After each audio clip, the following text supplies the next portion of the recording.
He laughed at the old man's suit, his slowness, even the way he walked. But one word turned his whole career upside down. Marcus Langley had been in the CEO chair for just 3 months when the old man showed up. No one quite knew who had hired him or why. The man had no official title, no department, and didn't appear on any internal memos. But every morning, he arrived at precisely 7:58 a.m., walked slowly through the marble-floored lobby of Langley & Rowe International, and took the same seat in the third-floor lounge with a small, battered leather notebook in hand. He didn't speak much, didn't interfere, didn't even carry a laptop. He wore the same gray blazer every day, creased and slightly out of fashion, with a brass pin on the lapel shaped like an eagle. To Marcus, he was a living fossil, a relic, something that belonged in a museum, not in a $6 billion global firm. And so Marcus made it his sport. "Still taking notes, huh?" He'd smirk as he passed him. "You know we have Excel now, right?" The old man would just smile. The kind of smile that didn't challenge anything but also didn't submit. It made Marcus angrier than any insult could have. No one corrected Marcus. Why would they? He was 38, magnetic, an Ivy League MBA with perfect teeth and a jawline sculpted for Forbes covers. He moved through the office like a storm dressed in Hugo Boss. But beneath the charm was a man obsessed with control, with power, with making others feel small so he could feel taller. That made the old man dangerous, not because of anything he said, but because he seemed immune to Marcus's games. "You're slowing down our image," Marcus once told him in front of 3 department heads. "Our clients expect agility, not arthritis." The room chuckled nervously. The old man said nothing. That night, Marcus ordered security footage. He wanted to know what floor the old man worked on, who he spoke with, and more importantly, who had let him in. But the files were oddly corrupted. Every clip involving the man glitched or blurred just enough to be inconclusive. Weird. Days became weeks. The old man never missed a morning. He'd arrive, sit for hours, sometimes walk the halls slowly as if counting steps, observing. He never took meetings, never signed papers. Yet Marcus started to notice something unsettling. People deferred to him. Not overtly, but there were signs. Executives would offer him coffee before Marcus. Senior managers subtly adjusted posture when he entered a room.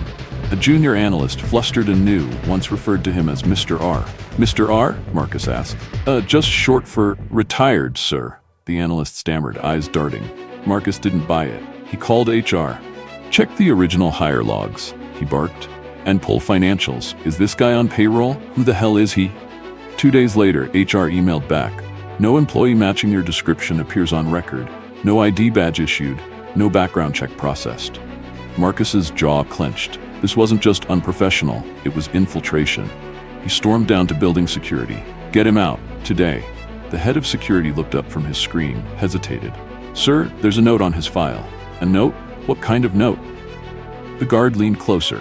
"It says, 'Do not restrict access. Override permanent. Cleared by founder ID 001. Marcus froze. That code hadn't been used in over a decade. ID 001 belonged to the company's founder, Russell Rowe. But Russell Rowe had died 5 years ago.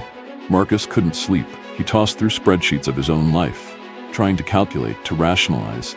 The founder was dead. The override shouldn't exist. And yet, the code was active, signed digitally with a fingerprint no one else had. He began scanning old press releases, board photos, even obituaries. There were dozens of group shots from company anniversaries, product launches, IPO days. But in one image from 1987, a young man with sharp eyes and thick gray hair stood beside a youthful Russell Rowe. The same smile, the same blazer, the eagle pin. "Holy shit," Marcus whispered. He printed the photo and brought it to a retired board member, Miriam Tan, 78, a legend who had helped write the firm's original charter. "Do you recognize this man?" he asked, circling the face. Miriam looked and gasped. "You've seen Arthur Rowe?" "Arthur? Who is he?" She slowly sat down. "Russell's father. He founded the company with his son, but he stepped away early, wanted anonymity. Still visited every few years, said real power doesn't announce itself, it observes." Marcus swallowed hard. "But he'd be what, 90? "Closer to 100, she said, "but sharp as a razor." Marcus's hands trembled slightly. Everything he had said, the mockery, the belittling, the commands to security, suddenly hung over him like guillotines suspended by hair strands. He rushed back to the office the next morning, but the old man's seat was empty. A small envelope rested on the cushion. Inside, one sentence, handwritten, "You speak too loudly to hear what matters." Marcus couldn't sleep. Every sound in his penthouse suite echoed with suspicion. The buzz of the refrigerator, the soft click of the security locks, it all sounded like judgment. The image of Arthur Rowe's lined face kept resurfacing, not because of fear, but because of its stillness. A stillness Marcus had never respected. He was raised in chaos. His life was built on noise, on outshouting, outshining, outmaneuvering. But Arthur didn't raise his voice. He didn't need to. 8:03 a.m. Monday. The boardroom was ice cold. Marcus stood alone at the window as board members filed in, murmuring among themselves. A stack of documents sat untouched at the center of the table. Internal memos, HR complaints, anonymized surveys, and the photo. The one of Marcus standing over Arthur in the third-floor lounge, finger raised mid-rant, the older man looking away, hands folded. "You insulted him?" Miriam Tan repeated, her tone disbelieving. "You screamed at him in front of staff?" Marcus didn't answer. Ronald Freeze turned to the others. "Do we have verification of this man's identity?" "I saw him," Marcus insisted. "He used founder-level credentials. His badge worked on every door, even level 9.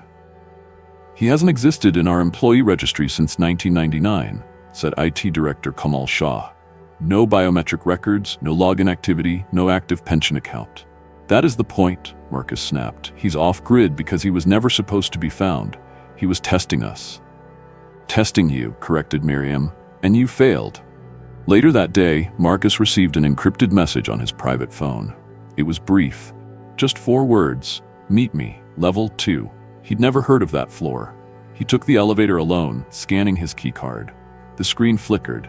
Then the button lit up. When the doors opened, it was like stepping back in time. Wood-paneled walls, a dusty conference table, a row of framed black and white photographs, company milestones dating back to 1934. And at the far end, Arthur. He was seated, reading a notebook with a green leather cover, the same notebook Marcus once dismissed. "Sit," the old man said without looking up. Marcus obeyed. "You know why you're here," Arthur began. "No."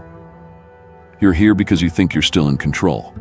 Marcus leaned forward. "You can't just appear and—" "I built this place," Arthur said calmly. "From nothing. I remember every brick, every lie, every truth. You inherited power without understanding weight." "You had your era," Marcus hissed. "Now it's mine." Arthur smiled sadly. "And look what you've done with it." He slid a folder across the table. Inside, printed screenshots, HR logs, resignation letters, and a letter from Arthur, dated 6 months ago, addressed to the board. It detailed everything. Marcus's manipulation of stock buybacks, his intimidation of staff, his reshuffling of senior teams to isolate dissenters. "You were never tested, Marcus. You were allowed." "Allowed to what?" "To fall." It wasn't a headline, it wasn't a firing, it wasn't even a leak. It was silence, a slow, smothering absence of power. Marcus found his parking space removed from the VIP list. His password changed, meeting invites canceled. Even his executive assistant, Claire, loyal for 5 years, avoided eye contact. 3 days later, an all-hands meeting was called, but Marcus wasn't invited. He watched from a corner of the 9th floor mezzanine as Miriam Tan addressed hundreds of employees. "We are entering a time of reflection," she said. "A time to return to what made Langley and Rowe worthy of the world's respect." Someone asked about Marcus. "We thank Mr. Knox for his service," she said, voice like a knife in velvet. "But our future must be led, not managed." The message was clear. He was no longer feared. He was no longer followed. He was alone. The only thing left was the notebook. The green one Arthur left on his desk before disappearing. Inside were handwritten notes, dozens of them.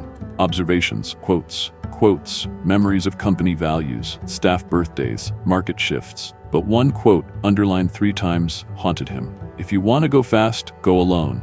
If you want to go far, go together." Close the book. The silence now wasn't peaceful. It was crushing. 6 months passed. Langley and Rowe restructured under a new model. A distributed leadership board. No single CEO, but a shared circle of advisors, including Arthur Rowe listed as senior founding observer. Marcus watched from afar. He didn't file a lawsuit. He didn't leak a story. He disappeared, but not in shame. In thought. He began writing, Not memos, not press statements, letters, to the employees he once ignored, to the managers he silenced, to the founder he never truly understood. On a rainy Wednesday morning, Marcus returned to the building for the first time. He walked through the lobby unnoticed. In the third-floor lounge, the chair still sat near the window. The plaque was polished. He left something on the seat, a black leather notebook. Inside, handwritten pages, reflections, apologies, memories. On the final page, he wrote, "I thought leading meant being above. Now I know it means being with." And as he walked out past the front desk, he glanced back only once. Arthur stood in the hallway, not smiling, not frowning, just watching.